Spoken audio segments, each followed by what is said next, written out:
জয় শ্রীকৃষ্ণ। রাধে রাধে। আগামী 7ই সেপ্টেম্বর 2025 রবিবার ভাদ্রী পূর্ণিমার দিন শতাব্দীর সর্বব্যাপক এবং সর্বদৃশ্যমান চন্দ্রগ্রহণটি হতে চলেছে, যা একটি পূর্ণগ্রাস চন্দ্রগ্রহণ। এই চন্দ্রগ্রহণটির সবচেয়ে বড় বিশেষত্ব হল পৃথিবীর প্রায় 95% মানুষ এই চন্দ্রগ্রহণটি এই দিন সরাসরি দেখতে পারবেন। অর্থাৎ বিশ্বের 95% মানুষের কাছে এই চন্দ্রগ্রহণটি দৃশ্যমান হবে, যা বিগত 100 বছরেও দেখা যায়নি। এই চন্দ্রগ্রহণের আরও একটি বিশেষত্ব হল এটি একটি পূর্ণগ্রাস চন্দ্রগ্রহণ, যা 100 বছরেও দেখা যায়নি। চন্দ্রগ্রহণ এবং এই পূর্ণগ্রাস পর্বটি প্রায় 82 মিনিট স্থায়ী থাকবে। এটি সাম্প্রতিক বছরগুলোতে ঘটে যাওয়া চন্দ্রগ্রহণের মধ্যে একটি অন্যতম দীর্ঘস্থায়ী গ্রহণ। এই দীর্ঘ সময় ধরে গ্রহণ চলাকালীন চাঁদকে উজ্জ্বল কমলা বা সম্পূর্ণ লাল রঙের দেখা যাবে, যা ব্লাড মুন নামেও পরিচিত। এই ঘটনাটি তখনই ঘটে যখন পৃথিবীর বায়ুমণ্ডল সূর্যালোকে ফিল্টার করে, শুধুমাত্র লাল তরঙ্গ দৈর্ঘ্যের আলোয় চাঁদের ওপর পৌঁছে দেয় এবং আকর্ষণীয় দেখতে লাগে। সম্পূর্ণরূপে বিরল হতে চলেছে এই গ্রহণ, তাই অধীর আগ্রহ সহকারে সমগ্র বিশ্বব্যাপী এই 7ই সেপ্টেম্বর রবিবারের চন্দ্রগ্রহণগুলোর জন্য অপেক্ষা করছে।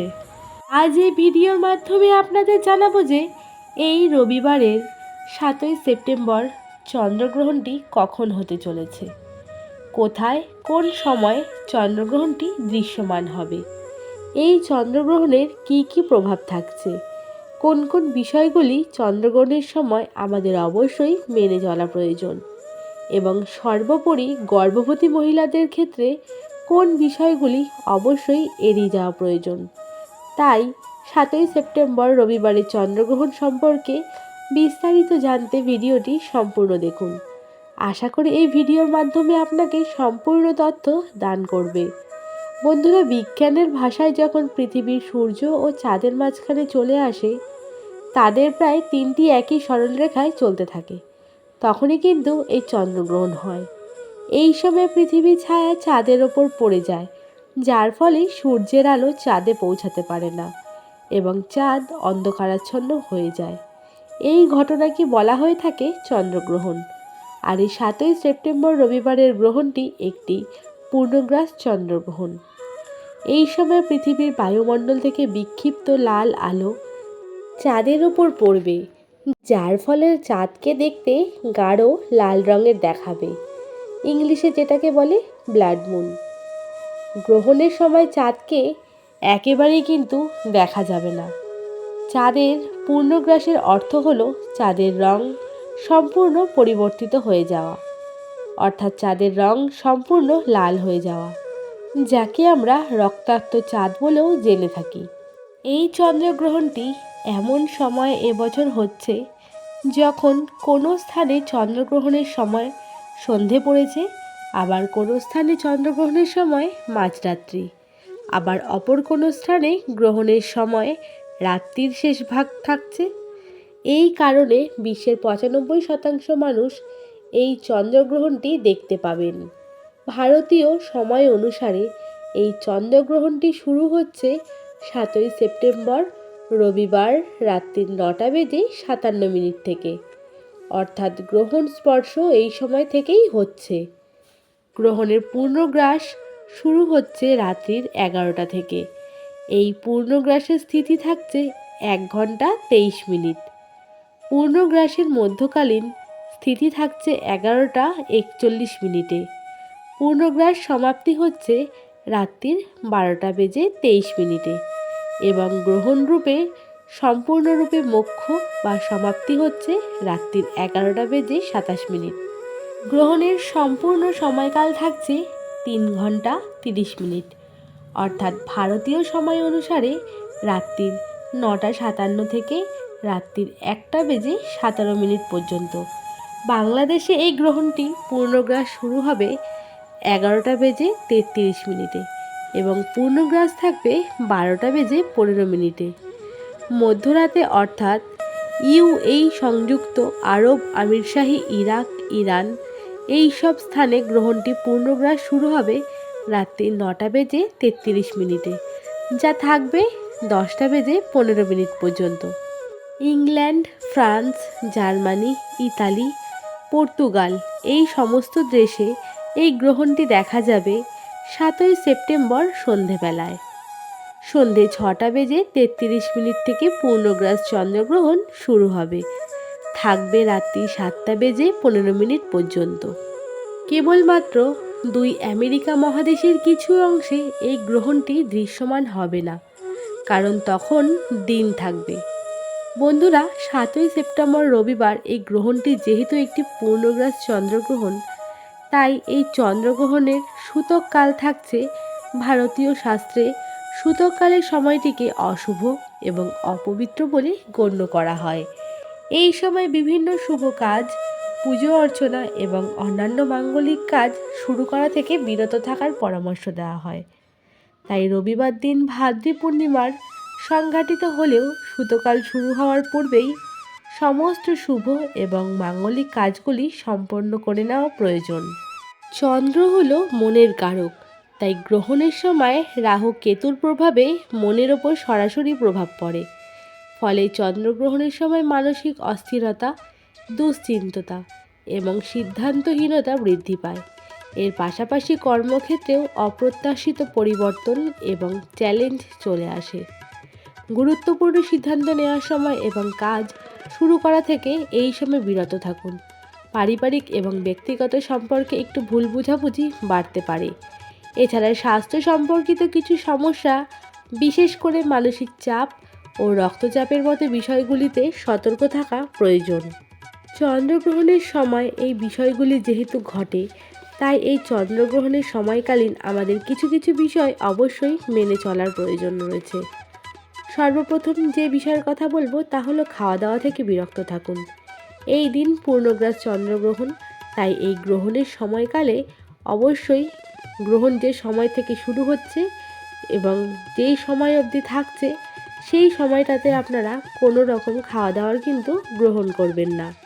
এই সময় কিন্তু খাবার দূষিত থাকবে এবং তা গ্রহণ করলে শরীরে নিশ্চিত রূপেই নেতিবাচক শক্তির প্রভাব পড়বে। তাই গ্রহণের সময়টুকুতে খাওয়া দাওয়া থেকে অবশ্যই বিরত থাকুন। গ্রহণ শুরু হওয়ার পূর্বেই রাত্রিকালীন আহার সম্পূর্ণ করুন। দ্বিতীয় যে বিষয়টি বলবো তা হলো গ্রহণের সূতককালে দেবদেবীর মূর্তি স্পর্শ করা বা পুজো করা নিষিদ্ধ। সূতককাল যেহেতু শুরু হচ্ছে দুপুর 12:57 থেকে, তাই বাড়ির দেবদেবীর পুজো তার আগেই অবশ্যই সম্পন্ন করে নেবেন। এর কারণ হলো এই সময় দেবতাদের শক্তি দুর্বল হয়ে পড়ে এবং মন্দিরগুলি এই সময় বন্ধ রাখা হয়। এবং গর্ভবতী মহিলারা গ্রহণের সময় কিন্তু বিশেষ কিছু নিয়ম অবশ্যই পালন করবেন, যেমন রান্না করা যে কোনো খাবার দুধ এবং জলের পাত্রে অবশ্যই তুলসী পাতা রাখবেন। তুলসীকে একটি পবিত্র ও শুদ্ধকারী উদ্ভিদ হিসাবে গণ্য করা হয়, তাই গ্রহণ শুরুর পূর্বেই অবশ্যই খাবার জল বা দুধে তুলসী পাতা দিয়ে রাখুন। চতুর্থত, গ্রহণের সময় ধারালো বস্তু যেমন ছুরি, কাঁচি, সুই ইত্যাদি ব্যবহার করাকে অশুভ বলে গণ্য করা হয়, তাই গর্ভবতী মহিলারা বিশেষ করে এই নিয়মটার কিন্তু পালন অবশ্যই করবেন। এর ফলে কিন্তু শারীরিক যে কোনো ক্ষতির সম্ভাবনা থাকে। গ্রহণ শেষ হয়ে যাওয়ার পরে পরিধান করার সমস্ত পোশাকগুলি অবশ্যই পরিচ্ছন্ন করে নেবেন এবং স্নান করে নেবেন। বাড়ির কোনায় কোনায় পরিষ্কার করতে হয় এবং গঙ্গা জল ছিটিয়ে রাখতে হয়। এই কাজটির অর্থ হলো অপবিত্র দূর করা। এই কাজটি আপনি পরের দিন সকালবেলাতে সম্পূর্ণ করতে পারবেন। গ্রহণ শেষ হওয়ার পরের দিন স্নান পর্ব সেরে যদি সম্ভব হয় অবশ্যই দরিদ্র এবং গরিব মানুষকে নিজের সাধ্য মতন দান করবেন। এই বিষয়কে শুভ ফলদায়ী বলে গণ্য করা হয়। এটি একটি পুণ্যের কাজ, গ্রহের সমস্ত অশুভ প্রভাব থেকে মুক্তি পেতে সাহায্য করে। গ্রহণের সময়কালে বা গ্রহণের সূতককালে কখনই কোনো গুরুত্বপূর্ণ এবং নতুন কাজ করবেন না।